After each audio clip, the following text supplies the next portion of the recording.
வணக்கம் மக்களே! இன்னைக்கு செகண்ட் ரோல பார்த்தீங்கன்னா, ஸ்டார்ட்டிங்லேயே பிரியங்கா அண்ட் அசீமுக்கு சண்டை. அசீம் வந்து "போம்மா போய் பெரிய ஆள் இருந்தா கூட்டிட்டு வா" அப்படிங்கிற மாரி சொல்லிட்டாப்ல. ஆக்சுவலா இது வந்து அசீம், பிரியங்கா சண்டை கிடையாது.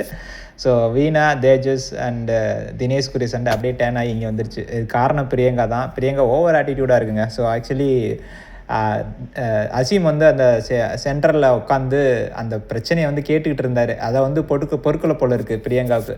அவனுக்கு போய் ஸ்பாட் குடுத்துக்கிட்டு இருக்கீங்க. அதுக்கு நானா கிடைச்சேன் அப்படின்னு சொல்லிட்டு இது பண்ணிட்டு இருந்தாங்க. ஸோ வீணாட்ட வந்து பிரியங்கா வந்து பிரச்சனை பண்ணிட்டு இருந்தாங்க. ஆக்சுவலா அது பிரியங்கா மேல தான் தப்பு. அந்த பொண்ணு நியாயப்படுத்துது. அது பண்ணது வீணா பண்ணது தான் தப்பு. நான் பண்ணது நியாயங்கிறது மாரி சொல்லுது. இது வந்து தூது போனதே தப்பு. தேஜஸ் சொல்லி வீணாட்ட போய் சொல்லியிருக்கு அந்த பொண்ணு பிரியங்கா. அவன்ட்ட வந்து தேஜஸ் வந்து பேச விரும்புறான் அப்படின்னு சொல்லிட்டு.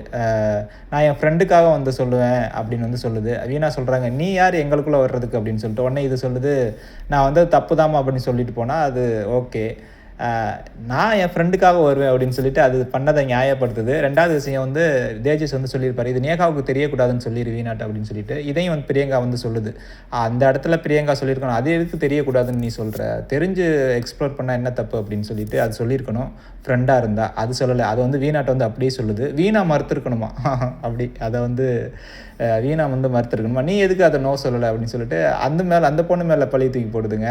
ஸோ பயங்கரமான ஆளா இருக்கும் போல இருக்கு. கொஞ்சம் பார்த்து தான் இருக்கணும். ஸோ எனிவே அதுக்கப்புறம் வந்து அசீம் வந்து பேசிக்கிட்டு இருக்கும்போது, பிரியங்கா வந்து வீணாட்ட சொல்லியிருக்காங்க, "என் பாத்ரூம்குள்ள நீ எதுக்கு போன?" அப்படின்னு வந்து கேட்டிருக்காங்க. அப்ப அசீம் வந்து புடிச்சிட்டாரு. "இங்க யார் பாத்ரூமும் கிடையாதே! இது காமன் தானே" அப்படின்னு சொல்லிட்டு அசீம் வந்து சொல்லிட்டாப்ல. "யாரு சொன்னா அப்படி? என் பாத்ரூம், உன் பாத்ரூம்" அப்படின்னு சொல்லிட்டு. பிரியங்கா தான் சொல்லியிருக்கு. உடனே பிரியங்கா வந்து அதுக்கு ஆன்சர் பண்ணல. "நீங்க வந்து சும்மா அப்படி டாமினேட் பண்ணாதீங்க. நீங்க பெரிய கண்ட்ரோல் பண்ண நினைக்காதீங்க" அப்படின்னு சொல்லிட்டு கேட்டதுக்கு பதில் இல்லாம அதுக்கு பதில் இல்லைன்னா சில வார்த்தைகள் வரும்ல, அந்த மாரி வார்த்தைகள்லாம் போட்டு இது பண்ணிட்டு இருந்துச்சு. ஆட்டிட்யூட்லாம் காமிச்சுக்கிட்டு இருந்துச்சு. "உங்க இதெல்லாம் என்ட்ட காமிக்காதீங்க" அப்படின்னு சொல்லிட்டு, "ஏம்மா போம்மா போய் பெரியவங்க இருந்தா கூட்டிட்டு வா போ" அப்படின்னு சொல்லிட்டு அசீம் அனுப்பிச்சு விட்டாப்ல. ஸோ எனிவே சில விஷயங்கள் வந்து காமெடியாவும் இருக்கு. எனிவே பார்க்கலாம். இவங்க லவ் ஷோ நடத்துறாங்களா, இல்ல பிக் பாஸ் மாரி ஃபைட் ஷோ நடத்துறாங்களான்னு தெரியல. ஃபர்ஸ்ட் வீக்லயே இந்த மாரி சண்டை நடக்குது. ஸோ போக போக பயங்கரமா இருக்கும்னு நெனைக்கிறேன். பார்க்கலாம் என்ன நடக்க போகுது அப்படின்னு சொல்லிட்டு. ஸோ உங்களுடைய ஃபேவரைட் கண்டஸ்டன்ட் யாராவது இருந்தா கமெண்ட் பண்ணுங்க. நானும் தெரிஞ்சுக்கிறேன். Thank you.